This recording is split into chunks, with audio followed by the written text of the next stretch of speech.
If I was only allowed to buy one rum, very controversial choice here, but I would go the Plantation Gran Añejo, Guatemala and Belize. Now, I know many of you watching are going to be like, what are you talking about? But keep watching. I'm going to explain and justify my decision, but also keep watching to the end of the video because I'm going to give you my second and third choices as well. Before I justify myself, I want help from you experienced rum drinkers. I want you guys to dive in the comments and I want you to let the rest of the community know which one rum you would buy. And don't forget to justify it, because over the next few years, there's going to be so many beginners watching this video.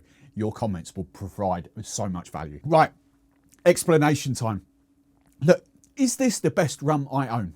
No, of course it's not. A quick scout behind me on the shelves will tell you that I've got a lot better rums than what this is. But I do absolutely love this. And for my money, this is the most underrated rum in the Plantation Classic Bartender range and the Signature range. This is a belter. I mean, neat, it is absolutely delicious. Off the nose, I get tropical notes. I get a bit of vanilla. I get those pear, I get apple, I get coconut, I get pineapple. But then there's also plenty of caramel, plenty of nutty kind of spice as well, if you like, and a little bit of citrus.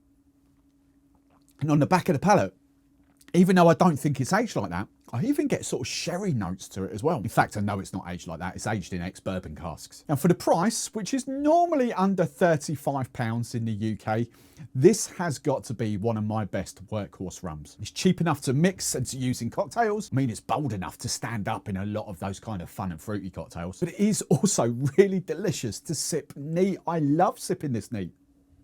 It's got that kind of soft barrel aging, all right, albeit like 3 to 6 years, and don't forget the extra year in France as well in cognac casks. I mean, I know some of the purists are going to say, well, it's a sweetened rum, and yes, it technically had the Plantation do tell us it's got 16 grams of sugar in it, but that's about the benchmark for a lot of brands. Let's be honest. All right, a lot of brands don't add sugar, your Appletons, your Dorleys, and all that sort of stuff. But then, you know, there's quite a few others that do. I don't know, as a generic rum lover, I just can't fault this rum. So why specifically this rum over all the other rums that I've got behind me? If I could only have one rum, why am I picking this one? Well, there's a whole host of reasons which I'm going to dive into now. But first up, let's talk price. As I've mentioned, 35 quid. It definitely ticks that box as an all-rounder workhorse, whether you're neat, whether you're cocktails, whatever your use. £35 is quite decent for a really good rum. But you also have to consider the other rum drinks that you would make at home. Now, I'd say for me, at the moment, probably 75% of the rum I drink at home, I do sip neat. So first up, I'm going to want a rum that I would quite happily sip neat all the time. But then I am quite partial to the odd rum and coke, rum and gingers, daiquiris, all those kind of things. And then from time to time, I do actually quite like the odd tropical drink, whether it's the old Stratford sodas, whether it's something like the Painkiller, whether it's something like the Hurricane, or even a fruity daiquiri with like a flavoured sugar syrup or something like that. So I need a rum that can do all of that. Now you lot know, or most of you do, I absolutely love my daiquiris. I absolutely love classic white rum daiquiris. And I mean, a daiquiri is probably my second favourite way to drink rum. So, you know, why have I not picked a white rum? Well, while there are some amazing white rums that I would quite happily sip neat, when it comes to those mixed drinks, those highballs, your rum and cokes, your rum and gingers and all that sort of stuff, I do prefer an aged rum, a rum that has seen a little bit of barrel aging. I do want those sort of caramelly, vanilla-y, kind of little bit of oak notes in those mixed drinks. And when we talk about ginger, you know, whether it's ginger ale or ginger beer, I mean, white rum and ginger beer is a complete no-no for me. And that includes Stratford Spiced. I really think there are better rums out there to have instead of a white rum with ginger. That's just me. That might be an unpopular opinion, but I prefer a darker aged rum for my gingers. But when it does come to the daiquiri, the rum that I use does have to be that kind of lighter style of rum. I cannot stand moody daiquiris, as we call them in my membership community. Basically, longer aged rums in a daiquiri. I prefer the lighter, and still to this day in my head, the column still rums. And even if you go back and watch my daiquiri video, my blind tasting daiquiri video, yes, although Chairman's Reserve won against some of the sort of Spanish style column still rums, Chairman's Reserve White does have a healthy influence of column still in it. But that's why I absolutely adore this rum, because Guatemala and Belize, it is a blend of a 4 column still and a twin column still. And if we're talking about Mai Tais, which I also love to make at home as well, while it's not my favourite rum for a Mai Tai. It does a pretty good, solid job if I'm just using one rum. But I'll be honest, I would love to add a little bit of sort of darker Jamaican rum into that Mai Tai. So this rum, it does tick the neat box, a massive tick in that box. It does tick the daiquiri box. It's not my favourite daiquiri, but it makes a belter of a daiquiri and really good daiquiri. And it does sort of tick the Mai Tai box. It does a decent job for in a Mai Tai. But when it comes to the rum and coke, I think this rum does so well because of those oaky vanilla notes in it. But then the tropical notes in this rum, remember I said, you know, the pineapple, there's fruit, there's coconut, they do kind of make a funner twist on a rum and coke than what a white rum and coke would do for me. Or even comparing to something, I don't know, like Havana Especial. This as a rum and coke knocks spots off rums like that. And then when it comes to the final way that I like to drink rums, as I said, those fun and fruity cocktails, the hurricanes, the painkillers, all that sort of stuff. While I would traditionally want a darker aged rum, doesn't have to be Jamaican for that, but I do like the darker rums. I've got plenty behind me, even Bounty from St Lucia, Rose Mullion down in Cornwall. Those darker rums I do inherently love in those fun and fruity cocktails. And I mean, let's be honest, those dark rums, especially that Worthy 109 as well, those dark rums make amazing rum and cokes and amazing rum and ginger beers. But when it comes to a daiquiri or a rum and ginger ale, which I drink far more than ginger beer these days, those dark rums are a massive no. For me, there is nothing worse than a dark rum daiquiri. I mean, I'd drink it at a push, I would.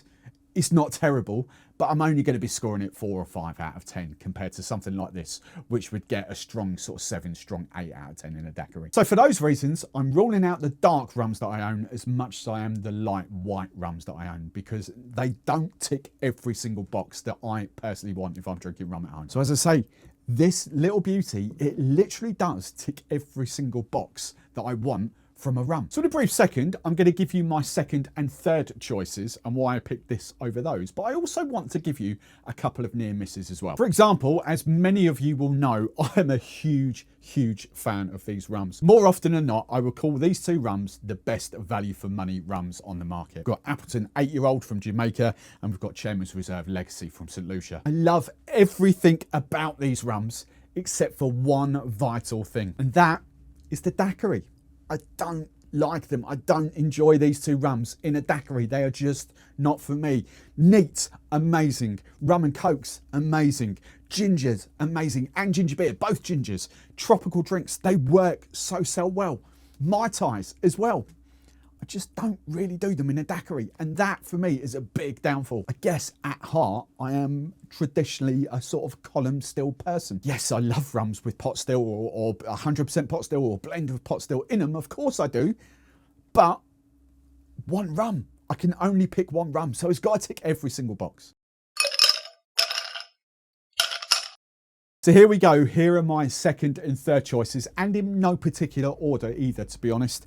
Angostura 1919 from Trinidad, and we've got Flor de Cana 12 from Nicaragua. Both roughly the same price, I think 32 and 33 pounds. Bearing in mind that's 35 pounds, give or take. And yes, both of them are column still rums. Both of these two rums make fantastic daiquiris. Again, I will caveat, not as nice as white rum daiquiris for me, but I can only have one rum.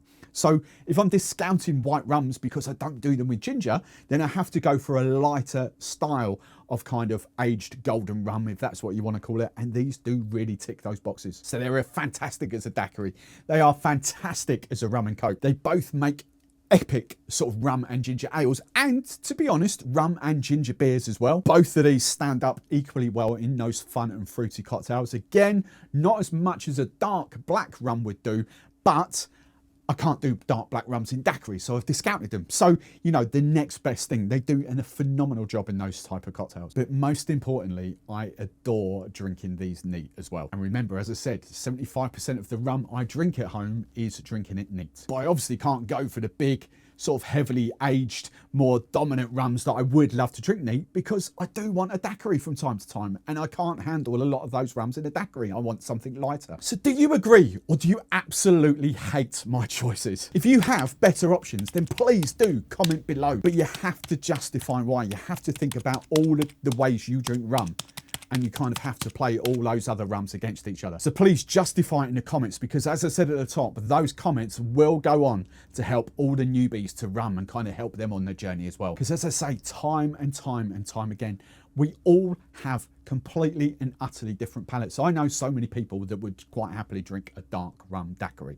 It's just not for me. So the more opinions we can have in the comments, the better it will be for the rum community in the long run. Now, if you want to check out the 5 worst rums that I own and I wouldn't restock, then watch that video right there.